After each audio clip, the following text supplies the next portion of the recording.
Yo, yo, yo, everybody. What is up? Welcome back to another episode of the What Now podcast. Spencer and Zach. And today we have a super exciting guest, the one and only, not Dr. Bailey Sloan. This is going to be What's one of the up? best episodes ever just because you're awesome. So, Bailey, welcome to the show. Zach, what's up, man? How are What you? to do? Doing pretty well. Bailey, I feel like usually we intro our own guests, but I feel like nobody can really capture your essence. And so tell our listeners a little bit about who you are, what you do, and how you got here. Yeah, absolutely. So my name is Bailey. I live in Alabama and I co-own a practice chiropractic office. I, as Spencer said, am not a doctor. I like to say that y'all are DCs and I have a GSD for get shit done. But basically, I do all operations and team for our office. A little bit of a background. I come from a pastoral vocational ministry background, degree in psychology. So just all things people and learning how to be a business owner, just like you guys. That's so cool. Yeah, I mean, that's kind of, our focus on the show is just, what do we do? Like you just open this practice and you learn how to adjust people and crack backs real good, but nobody ever teaches you how to run a business. I mean, just getting started, like what got you into like co-owning a chiropractic office? How'd you end up in chiropractic? Yeah, it was a wild ride. So I actually lost my job during 2020. I was a manager for a sleep clinic. Like I said, I was doing vocational ministry, but the good Lord's work doesn't pay the bills sometimes. So obviously had a full-time job as well. So I was managing that sleep clinic, got let go during COVID.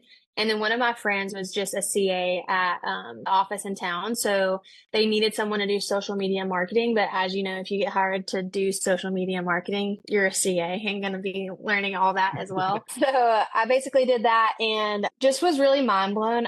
My experience in chiropractic before that was just watching videos online and always wanting to quote unquote get cracked like a glow stick myself, but never actually doing it. So very limited knowledge, but once I saw it was a nervous system based chiropractic office like we have now. So I started just becoming really intrigued and curious of what was happening. And actually what led to the thought of just being involved at the time before working with Steph Wigner and all my money mindset, I thought that whenever I wanted to start having kids and move back home, there wasn't an office there, but I knew that I wanted my kid to have chiropractic care. And I didn't think I would be able to afford it if I didn't work for one. So I approached my boss and was just like, because he had always talked about opening clinics and all of that. And he said the hardest part is finding good docs to launch clinics. And so I approached him and I was married at the time and our timeline was, 3 to 5 years. And so I approached our owner and just said, hey, would you be interested in opening a location in Birmingham? If so, I would be willing to go to chiropractic school and learn Wow. and be your doc if we could figure out like an agreement of some sort. And long story long at this point, he basically said that just based on my strengths, we did Gallup strength finders really hardcore in that office. So he was looking at my strengths and just said, I just don't know that that's the type of work that you'll find the most fulfillment in. And my first response was like, what do you know? You don't know me. But then I was like, challenge accepted. But then thankfully, I met my now business partner, Logan. She was an associate at their office, had done her internship there. And then they kind of gave her the keys to drive, opening up their first satellite location. So she kind of got experience doing that. I stayed in my lane of more operations team, helped him rebrand an office he acquired up in Colorado. And so I kind of had a taste of what it was like to kind of rebrand, train, fire, hire, all the things. And so one thing led to another. I was ready to move back to Birmingham. And I don't know if I sniped Logan or if Logan sniped me, but we just decided to do our own thing. That's awesome. So what did you learn about yourself in the Strength Finder? I'm a huge personality test guy. I've done the Gap Yeah. Strength Finder. Zach, have you done the Strength Finder? I have not, but I need to. Dude, it's good. Or what did that uncover for that to be like, hey, maybe chiropractic, being the chiropractor is not for you? Yeah. So my top five strengths are my number one is strategic, and then ideation, activator, achievement, and competition. So it's just like basically just get stuff done and do it really well and think of solutions to problems. And the conversations I had with my boss at the time was just obviously every patient on the table is a different case, but at the end of the day is a lot of repetitive things. And at the time, I just like could not think about doing one thing for the rest of my life. So was very open-minded to that. But I learned that in this office, a lot of the stuff came naturally to me. And I had a really keen eye for what I used to say that I had a critical eye, but then my pastor told me that criticism is not a fruit of the spirit, so that shouldn't be a good thing. I was like, okay, got it. But I just got to use that gifting in that place and saw it make a real impact on not only patient experience and journey, but team's experience, and offering a place for them to feel heard, but then also in a way that their ideas could actually come to life just because I'm gifted to naturally think through solutions in that way. And so with that, like mentioning, these strengths in the critical eye or finding those gifts that you have from a more like, what does that actually mean? So for someone that might be listening, that they're just a solo doc in practice, like what were these skill sets that you were bringing to the table that maybe Logan didn't have? Yeah, it's a great question. And Logan actually wanted to open up her own office originally, but just thought more about, should she do it all? Sure. Should she do it all? Maybe not. And just obviously she can learn how to do that. But I think, and honestly, it was more of an insecurity on my end of like, why would you want me to come in and own this practice with you or lead this team? At the end of the day, team is your greatest asset. It's the hardest, and operations is your greatest asset as well. So if you have a great product but crappy systems, or you have a really good service but a crappy team environment and culture, it's not going to land. You need both. And in my opinion, that's what's helped us make us so successful is she found someone as a doc that just complemented her strengths. So it wasn't even necessarily her weaknesses, but knowing when she needed to pour in to learn a skill versus hire out. And she just chose to hire out on a grander scale for that side of the business. Super cool. Yeah, I mean, like, yeah, okay. Yeah, I mean, so like Kate and I, like, we co-own our practice together, and we have, one person is like the clinical lead. Like Kate's definitely more so that, like, where she's like leading our doctor's trainings, she's like managing all like the care plans and all that stuff, making sure people are staying compliant, tracking all those kind of things. And I'm doing more like the operation stuff. But I think it's like so unique, is I feel like you guys kind of have that divide, except like you're not the one providing.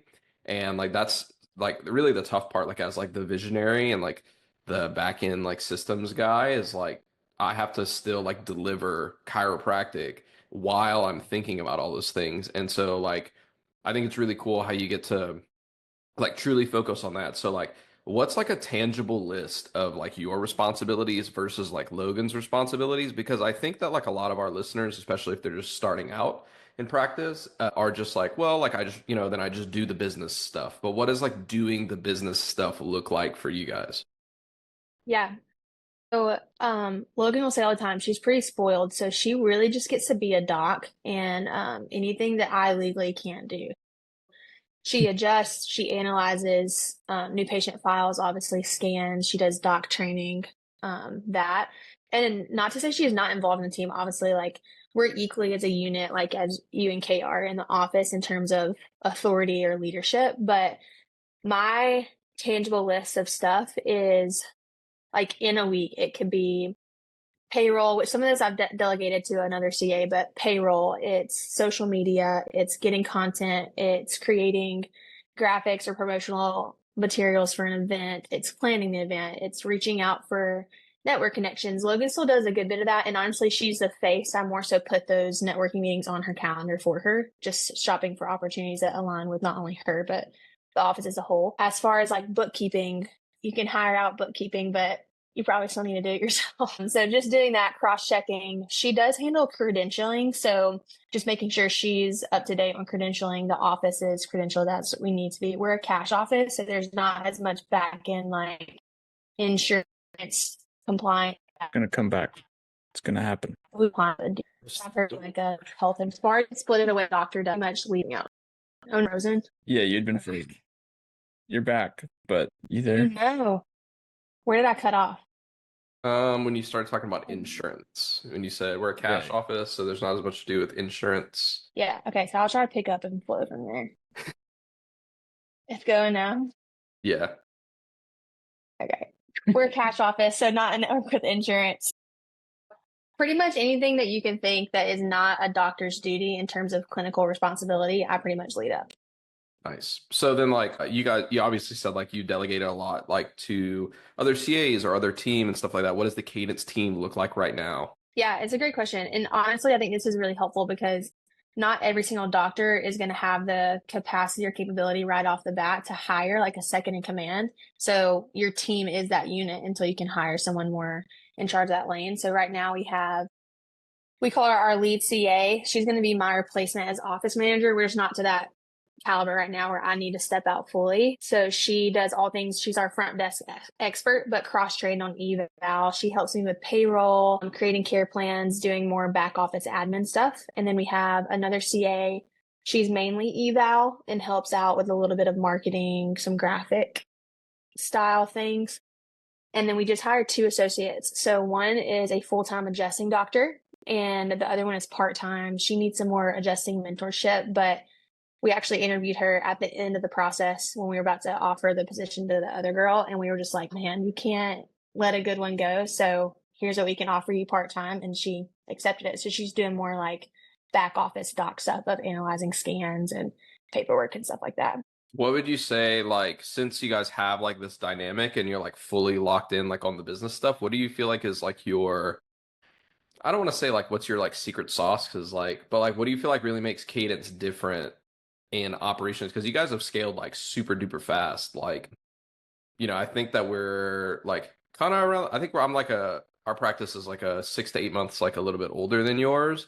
But I Yeah. feel like last year, whenever we met in Nashville, you guys were like kind of just launching and then like you just exploded. So like, what do you feel like really like unlocked like that growth for you guys? Yeah, I think, and obviously y'all would say this as well, but getting a coach has just been night and day. I think I was talking to Nikki about this, but leading a business can become so emotional, especially when it's your own and your personal livelihood's on the line and requires it. So you make a lot of emotional decisions, and it's helpful just to get outside perspective of someone that's been where you're at, headed where you want to go, but also doesn't have that. He has emotional investment, but not tied to it. So that's number one thing. But I think just becoming true to ourselves, like not trying to be everything for everybody, even in Mhm. style of practice or to clients, and really figuring out and putting in the work because it takes work to figure out what you actually want. But then if you do that and figures out what you want, you can actually get it and just helps your marketing become more tailored to that. And so with that scaling and now like as office manager slash CEO, what does that look like for you as you begin to scale yourself out? Because we've had docs on here where we talk about them scaling out of the practice, but what does that look like for you moving forward? Yeah, I don't know. I have a big case of FOMO, so I don't know that I'll ever fully scale out, but it's like the best and worst thing when I get to come into the office when I've been gone, or maybe I had a shift off and I come in the afternoon and they all just like look at me like, "Do you need something?" I'm like, "No, you're supposed to need me." But yeah, I think that's always the goal is to scale out so we can make and I can make a bigger impact doing other things as well to supplement that. But right now, we're just such in this phase of equipping our team and just getting our systems nailed down. And when taking notes of what questions they're asking me now, what systems do they have to come grab someone for where it doesn't automatically run or it's not self-sufficient, they don't feel resourced enough, and just honing in on making resources where I'm not needed as much so that it's not pulling out too early, but just equipping team and helping them see that there's a future for them in our office and within the chiropractic field, because a lot of these people are entry level positions. So just trying to show them that it happened for me to grow into a lifelong career and it could 100% happen for them too. Yeah, I'm so glad that you brought that up about like how you're saying like I'm making resources and I'm trying to figure out like where the team needs support in terms of systems. I love working on systems because it's like really like I get to like zoom out and like really think about like and be intentional about like what happens in the practice day to day and then create parameters around that. But I feel like a lot of times people are like, oh, I need to get my systems dialed in, or oh, I need to get my SOPs done and stuff like that. What does that mean to you? Because I feel like a lot of people like come about like, oh, I got to lock in my SOPs and stuff, that they just think like, oh, I'm just writing down what I'm doing. But when you're actually like working on your systems, what does your thought process look like? And how are you choosing like what needs to be worked on? Because this is the thing too, is we can have a great system and if it's like if it ain't broke don't fix it type of deal, right? And then we're working Yeah. on things that actually create no leverage. So like what are you looking at on the back end side of things and how are you approaching that, and then what are you like taking action on? Yeah.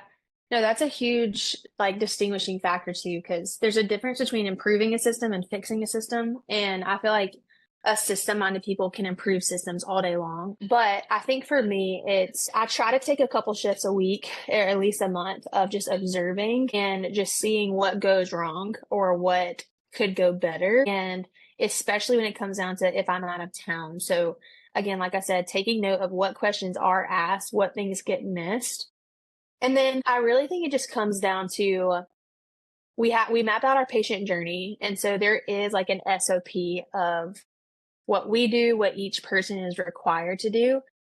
But in terms of what to fix and what to adjust, it really just comes down to, is it simple? Is it confusing?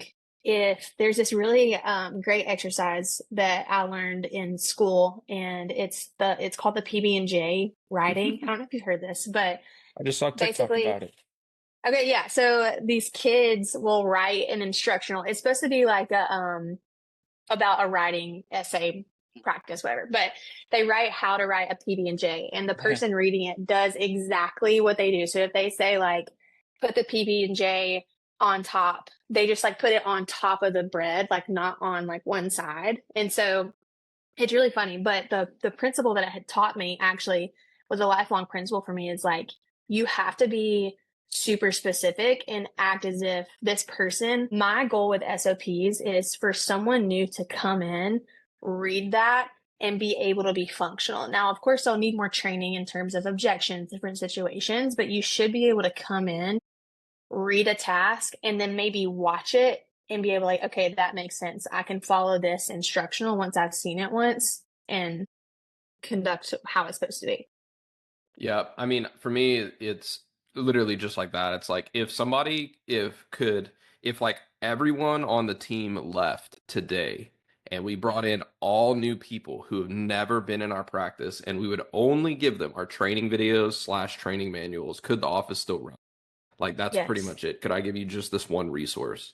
So that's super tedious. And I know that you and Callan are homegirls. And so how are you using AI to help like make your work more efficient? Because I know that you've been like super involved in that. So like how are you guys implementing that in Cadence?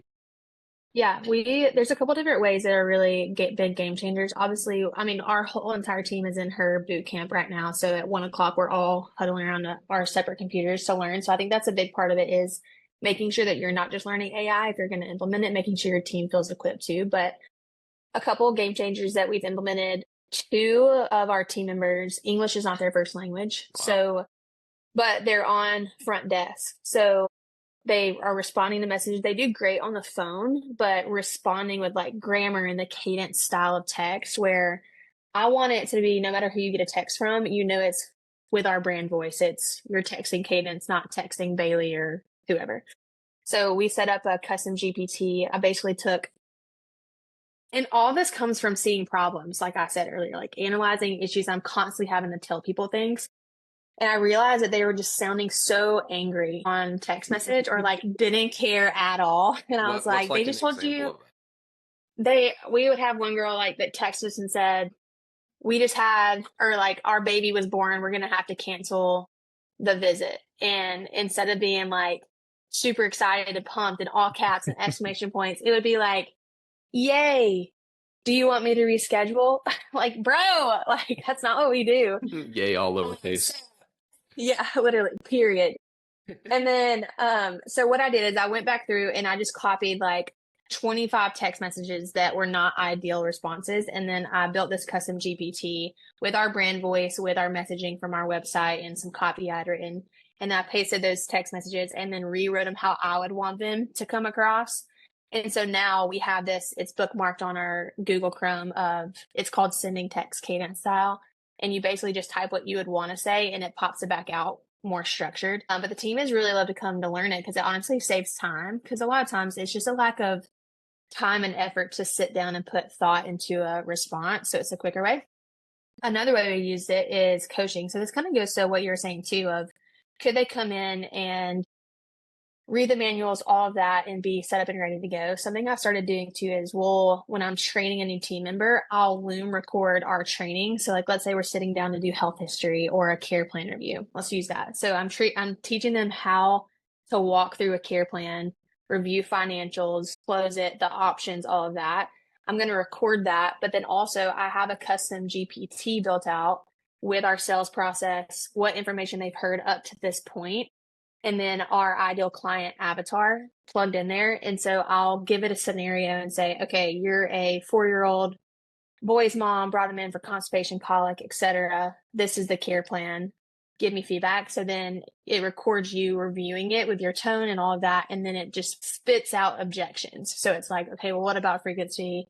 Does he actually need that much? And so the main point of it is I'm not needed in those moments. I can have them watch the recording we did, go practice with this ChatGPT thing. And then when they're actually more refined and prepped, then they present it to me and we aren't starting from ground zero. So now I can actually give the needed criticism because I have that critical eye to get them up to standards. So it's just saving time. That's awesome. And with that sort of training, is that like when you hire, say that girl that you hired that's now going to eventually kind of take over your role, what did that training look like? Or is it still ongoing? Like, are you still working through all of that? Yeah, she's been with us since the beginning. So she actually, what's funny is we hired her for our previous office to replace my CA position there. So I trained her up in that office. And then when we told her that we were going to move and launch our own, she came with us to launch. So that was a huge blessing. But I just saw potential in her. And I think this is a big thing. You have to decide who you can see potential in growing and who thinks like you need them to think, because that's the hardest part. But then you have to spend time investing in them. So I rarely ever will do anything for her, but I will do it with her. So I've trained her to, if you don't know something, I want you to say, okay, do I know it? So have I been trained on this before?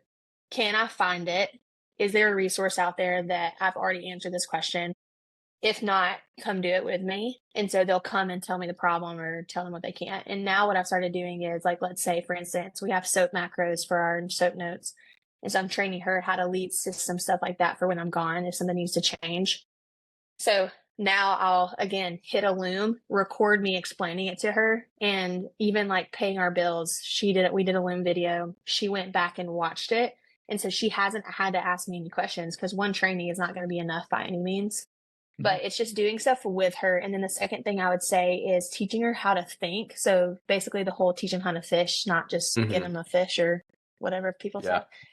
Give them a reel. But exactly. So if she asks me a question, I like sit down and it's so annoying sometimes because it does take more time. But if I'm going to get that time X on the back end when I'm not having to spend it answering questions. So if she asks me questions, I sit, but without just spitting out the answer. I tell her to think through what would be impacted by that decision or how would we get to that decision? What are our options? Tell me which one you would choose. And then I'll tell you why or why not that would work. And then sometimes if it's like a systems thing, this is feedback I got from her is I wanted her to give me her ideas. And then she would give it to me. I'd be like, nah, we're going to do this instead. That was a bad decision. So I actually learned to let her make the decision, fully educated, and then see the impact that decision had on maybe that care plan recommendation or that system. And that's honestly a better way to learn from it, thinking her to think through it more clearly and just being there to support on the way. Yeah, I think that's a great way to like invite your team to like one, take ownership in your practice, and two, like be collaborators. Cause like it doesn't matter like how much discernment or how much like vision that you have or like how critical we are, right? Like, or all of those things. It's like when you're doing life with other people, their perspective is it can give you so many other things. I love how like tactical and tangible this has been like to like there's been a lot of like really good takeaways that like people can go right now and like do in their practice and implement in their practice. But I know we're in expanders together with Steph.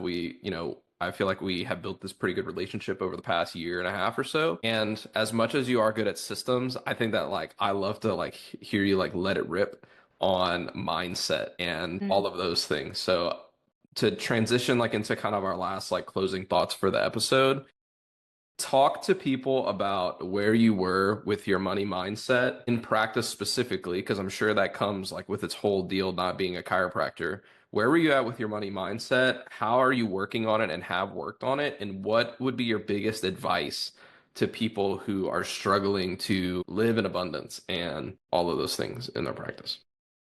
Yeah, just some lighthearted convo to wrap us up here. Yeah. So I would say I didn't know that I had a money mindset issue. I think coming from a spiritual, religious background, we're taught the love of money is the root of all evil. And Steph Wigner, her tagline is "I love money." So it's very like new to navigate. And then coming into practice, it was kind of a weird situation because there's a layer of knowing what to charge for a service you're providing, but then there's also a deeper layer of team mindset of charging for a service that you really don't have much impact on in your like original perspective. So I think something that we had always said was, I mean, even when I decided to, like, I wanted to open my own office, I knew that when I started having kids, in my mind, I couldn't afford chiropractic care. So I took that mindset in with me. And honestly, when we opened the practice, it was more so I could have free chiropractic care the rest of my life. And so, but that was bleeding over into my care plan proposals and financial presentations because at the end of the day, am I my ideal client? No. But our ideal client could afford what we were paying. And so I almost had to expand my mindset of not only will people pay this, but we are worth paying this money for. And we are worth making an income and making a living and then some to be able to expand our impact. But something we say in our office and I say a lot is, God, just give me resources, knowledge, and money so that I can share with those around me. And I just don't think my vision was big enough to really justify our practice growing. I don't think that I had the impact in mind. And, you know, he says, steward, or what you do with little is what you'll do with a lot. And I wasn't doing much with very little in the first place. And so once I started just seeing what was possible and believing and trusting myself that if I did step into that abundance, it would be worth it and I was worthy of it. I think that's really what unlocked everything for me. Nice. That's awesome. Yeah. One of the big things that like kind of hit me that's been like really prevalent is that a lot of people ask for the provision of resources, yet we never ask for the vision to be resourceful. And you can't get more if you're not doing, like you said, with what you already have. And so really it's just been like, we don't need more, we need to do better. Right. And we don't need more. We don't need more things to do. We just need to do more with the things that we have. And so So I think good. that's amazing. Zach, got anything else for our people? Nothing at the moment. This has all been really, really good. I've That's just been great. enjoying listening to Bailey. Bailey, as we wrap up, where can people learn more about what you do? Where can they get your help if they feel like their team and their systems are not locked in? And how can they stay in touch with you?